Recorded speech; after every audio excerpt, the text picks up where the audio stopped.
गोविंदा। गोविंद गोविंद गोपाल भज मन गोविंदा। गोविंदा गोपाला गोविंदा गोपाला। गोविंद गोविंद गोपाल भज मन गोविंदा। गोविंद गोविंद गोपाल भज मन गोविंदा। गोविंदा गोविंदा गोविंदा गोपाल भज मन गोविंदा। मैं क्या करूं, मन तो चाहता है आपको बहुत कुछ सुनाने का, लेकिन अंदर से कोई खींचता रहता है। मैं सोचता हूं प्रभु तेरा प्रेम जितना बांट दे जीवन में उतना कम है, लेकिन कोई कटोरा लेके अपने हृदय का भगवान का प्रेम पीने के लिए तड़पता नजर नहीं आता है। वृंदावन की एक सत्य लीला सुना देता हूं। एक बालक की, वृंदावन में एक जगह है मोती झील,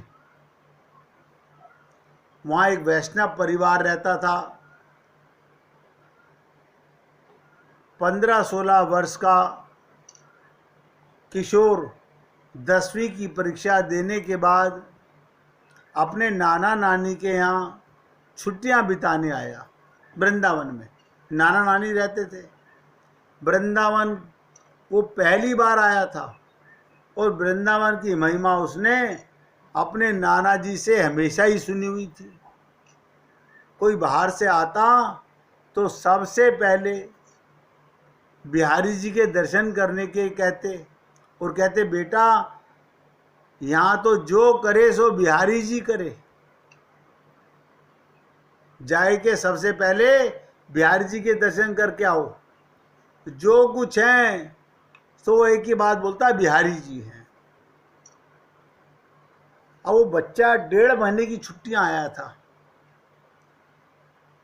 कि वृंदावन जाकर खूब घूमूंगा, दर्शन करूंगा। लंबी छुट्टियों के कारण घर से भी और कोई नहीं आया था, उसके साथ अपने मामा जी के साथ अकेला ही आया था। अब यहाँ आने के बाद मामा जी ने उसे बांके बिहारी के दर्शन करवाए और वो अपनी छुट्टियों का आनंद लेने लगा। घर पर नाना नानी के अतिरिक्त घर के सदस्य मामा मामी, भगवान की बाल लीलाएं और उनका श्री विग्रह विराजमान था उनके घर पर। घर पर नाना जी से बिहारी जी की चर्चा सुनना, आस पड़ोस के बालकों से मित्र बनकर उनके साथ कभी क्रिकेट खेलना, गलियों के अंदर घूमने के बहाने घर के छोटे मोटे काम वगैरह करके ले आता। नाना नानी बूढ़े हो गए और अवस्था के कारण असमर्थ थे और मामा जी अपने काम पर व्यस्त थे। अब वृंदावन घूमे तो कैसे घूमे? अब बिना किसी रसिक के साथ वृंदावन घूमना बेकार है, वो खाली सड़कें नापने वाली बात है। एक दिन वो इसी तरह घर से निकलकर मोती झील से 200-300 कदम की दूरी पर अखंडानंद आश्रम है, एक संत हुए अखंडानंद जी, उनका आश्रम है। वहां तक आया ही था कि चारों तरफ से बंदरों ने घेर लिया। बहुत ध्यान से सुनिएगा, सत्य लीला सुना रहा हूं। उस लड़के को चारों तरफ से बंदरों ने घेर लिया। वो ये देखकर बहुत भयभीत हो गया, क्योंकि उसके लिए सब बिल्कुल अपरिचित था, कुछ सूझ नहीं रहा था। तभी उसे नाना जी की कही हुई बिहारी लाला की बात याद आ गई, यहाँ तो जो करे सो बिहारी जी करे। उसके नाना घर में बार बार एक ही बात बोलते थे, यहाँ जो करे सो बिहारी करे। और वो कुछ मन में और कुछ जोर जोर से बिहारी जी चिल्लाने लगा। डरा हुआ बालक, चारों तरफ बंदर, डरा हुआ बिहारी जी पुकारने लगा। अचानक देखो, सच्ची पुकार, हृदय की पुकार, बड़ा कठिन है निकलना। अचानक उसे पीछे से आवाज सुनाई दी, चलो भागो सब, चलो भागो सब के सब।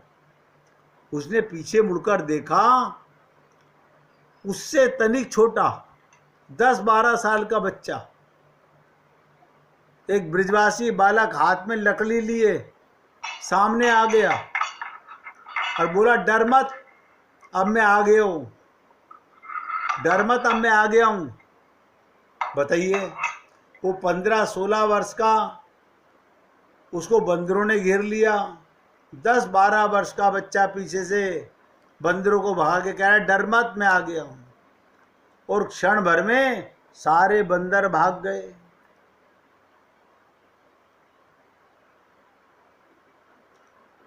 तो उस बच्चे ने 15-16 साल का जो घूमने आया हुआ था नाना नानी के पास, उस ब्रजवासी बालक से पूछा, तुम्हें बंदरों से डर नहीं लगता?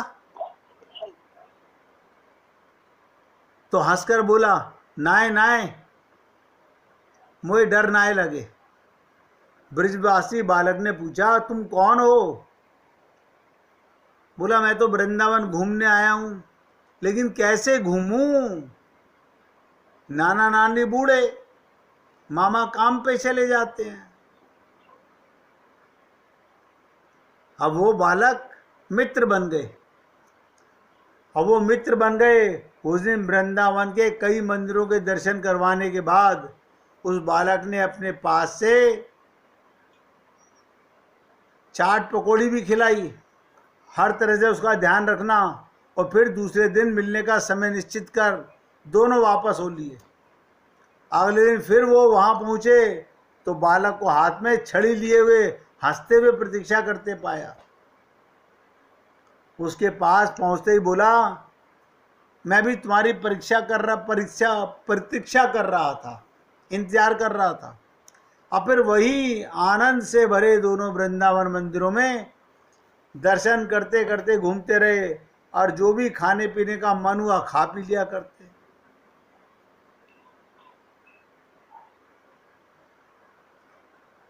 तो ब्रजवासी ने कहा, अरे हमारे वृंदावन घूमने को आवे हो तो कैसे मूल्य देवन दे, तेरे को पैसे कैसे देने दे, जो दूंगा मैं ही दूंगा।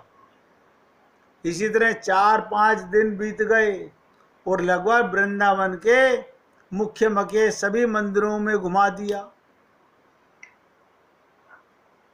एक दिन उस बालक ने, जो बड़ा था, घूमने आया था, उसने पूछा ब्रजवासी बालक से कि तुम पैरों में जूते चप्पल क्यों नहीं पहनते हो? चलो आज तुम्हारी चप्पलें ले लें। तो 12 वर्ष का बच्चा बोला, अरे भैया, बिहारी जी में चप्पल पहन के अंदर जाएं तो चप्पल चोरी हो जाए, इसलिए हम पहनते ही नहीं।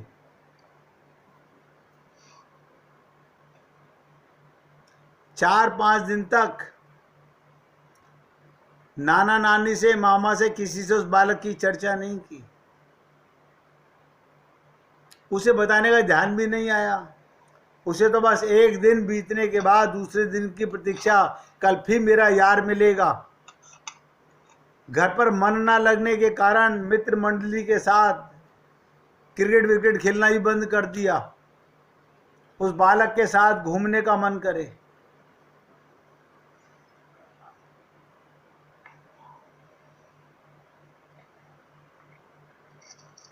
अब वो ब्रिजवासी बालक हंसता हुआ बिना कुछ पूछे का मौका दिए आंखों से अचानक ओझल हो गया। घर पर देर से पहुंचे पर नाना नानी नाराज हुए, कहाँ घूमते रहते हो सारा दिन। यहाँ सभी से पूछने पर उन्होंने बताया, तुम 4-5 दिनों से इन बच्चों के साथ तो खेल नहीं रहे, तो किसके साथ घूम रहे थे, कौन था तुम्हारे साथ। अब उसने जब बताया, कोई 12 वर्ष का लड़का, घुटनों से नीचे कुछ नीची धोती और कुर्ता बगलबंदी पहने, साथ में एक अंगोछा सा डाले हुए, हाथ में एक लकड़ी लिए हुए।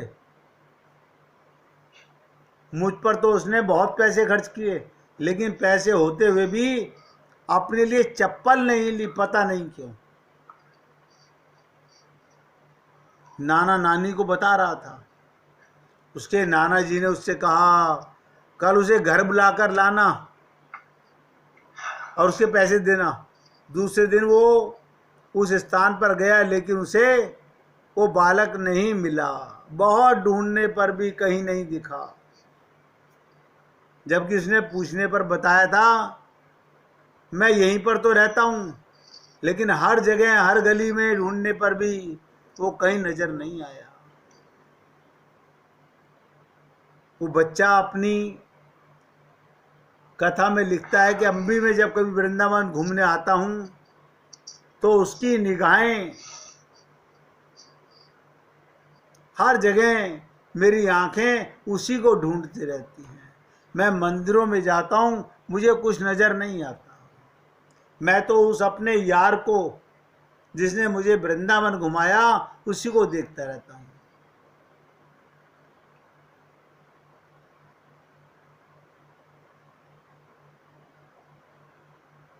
आप सोचो, किसी भक्त ने कहा कि बिहारी तेरी यारी पे बलिहारी है, बलिहारी है ईश्वर हमारे हृदय में तो प्रेम भाव भर दो, जिससे विवश होकर बिहारी जी हमें भी वृंदावन की सैर करवाएं। अब मन में ये भाव हो तो वो तो आपको रात में सपने में पूरा वृंदावन घुमा दें। भगवान को पाने के लिए किसी से परमिशन नहीं लेनी है।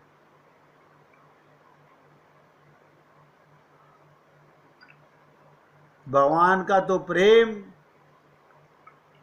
वही जान सकता है कि जो भगवान से हृदय से प्रेम करता है। जो भगवान से प्रेम नहीं करता वो क्या जाने। और आपने देखा होगा, बचपन से ही माँ बाप बच्चों को भगवान से मांगने की बातें सिखाते हैं, उसके साथ जुड़ने की बात नहीं सिखाते।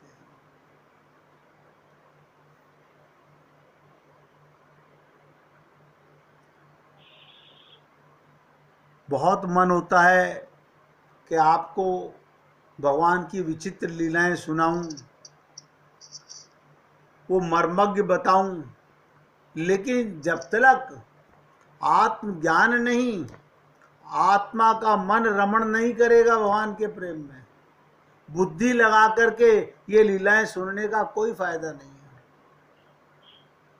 अब मैं 2 श्लोक आपको सुना दूं कि राधा रानी भगवान से क्या कहती हैं, लेकिन आपको पल्ले क्या पड़ेगा। शब्द सुनने में अच्छे लगेंगे, लेकिन वो टीस नहीं पैदा होगी, वो दर्द नहीं पैदा होगा। सुन लीजिए। हो तो दासी नित्य तिहारी, राधा कह रही है कृष्ण से, हूँ तो दासी नित्य तिहारी, प्राणनाथ जीवन धन मेरे,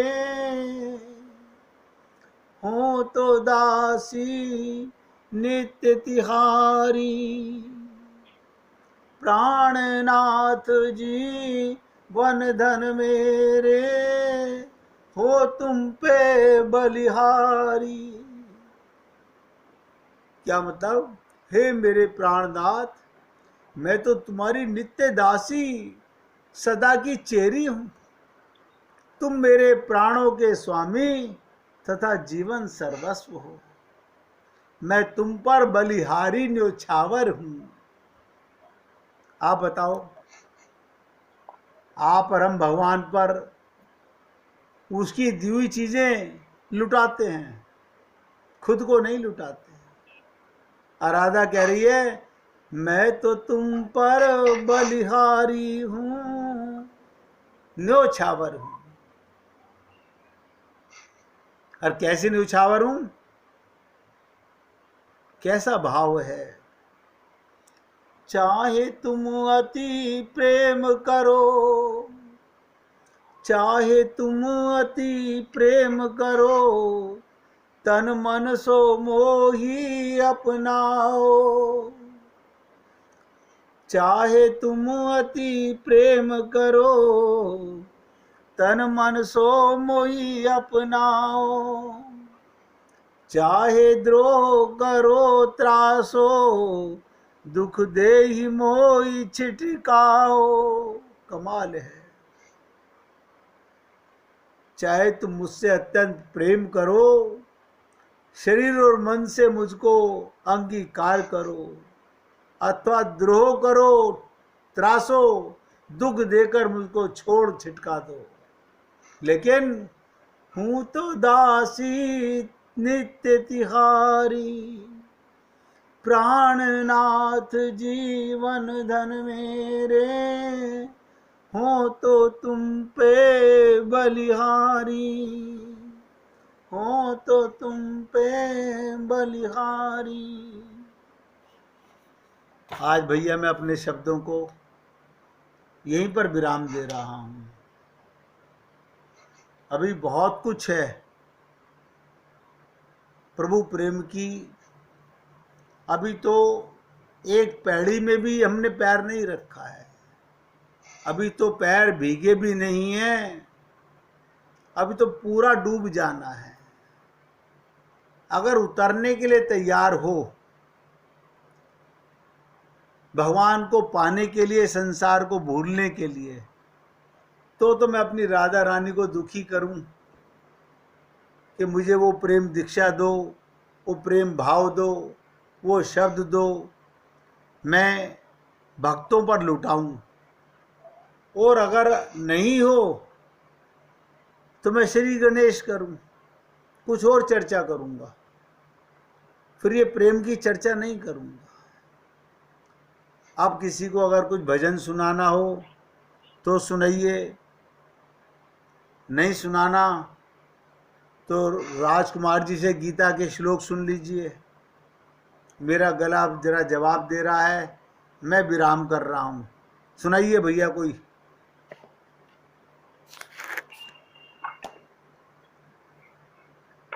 राजकुमार जी सुना रहे हैं, ध्यान से सुनिएगा। मैं आज आपकी कृपा से गीता का 18वां अध्याय का 73वां श्लोक सुना रहा हूँ। सुनाइए। भावार्थ और अर्थ सहित।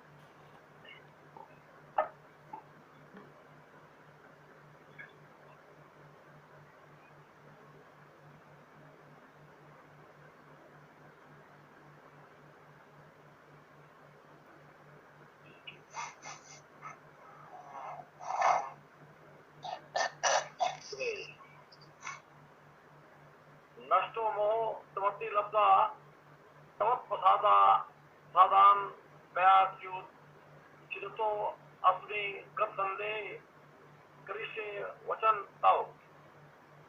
अच्युत कृपा से मैं आपकी अब मोह सब जाता रहा।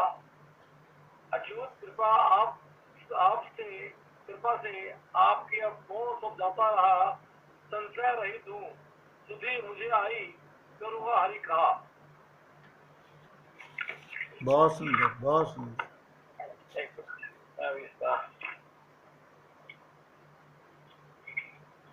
अर्जुन ने कहा, हे कृष्ण, अब मेरा मोह दूर हो गया। आपके अनुग्रह से मुझे मेरी स्मरण शक्ति वापस मिल गई। अब मैं संशय रहित हूँ, दृढ़ हूँ और आपके आदेशानुसार कर्म करने के लिए उद्यत हूँ। जीव तात्पर्य है, जीव जिसका प्रतिनिधित्व अर्जुन कर रहा है, अर्जुन अपने लिए नहीं कर रहा, तो जीव सब हम सब के लिए कर रहा है।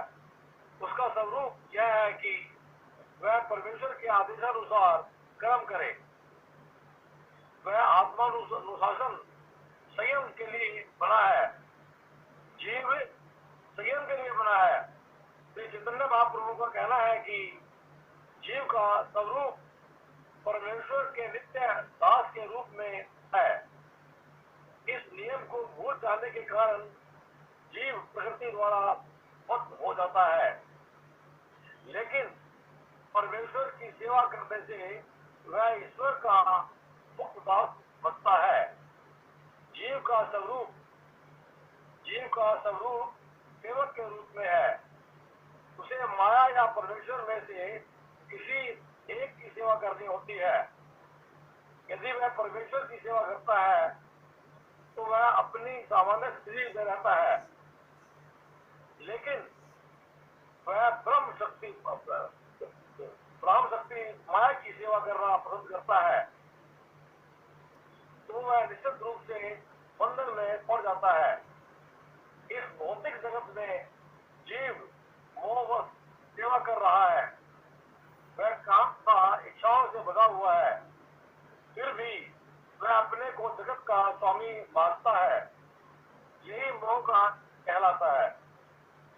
मुक्त होने पर पुरुष का मोह दूर हो जाता है और वह स्वेच्छा से भगवान की इच्छा अनुसार कर्म करने के लिए परमेश्वर की शरण ग्रहण करता है।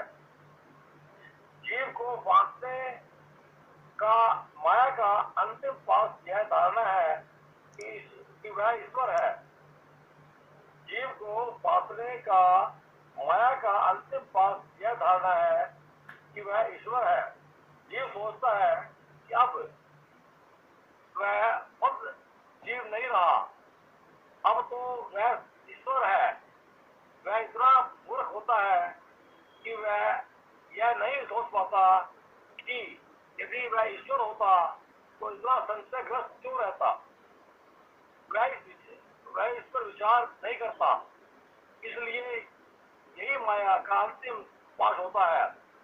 वस्तुतः माया से मुक्त होना भगवान श्री कृष्ण को समझना है और उसके अनुसार कर्म करने के लिए सहमत होना है। इस श्लोक में मोह शब्द अत्यंत महत्वपूर्ण है।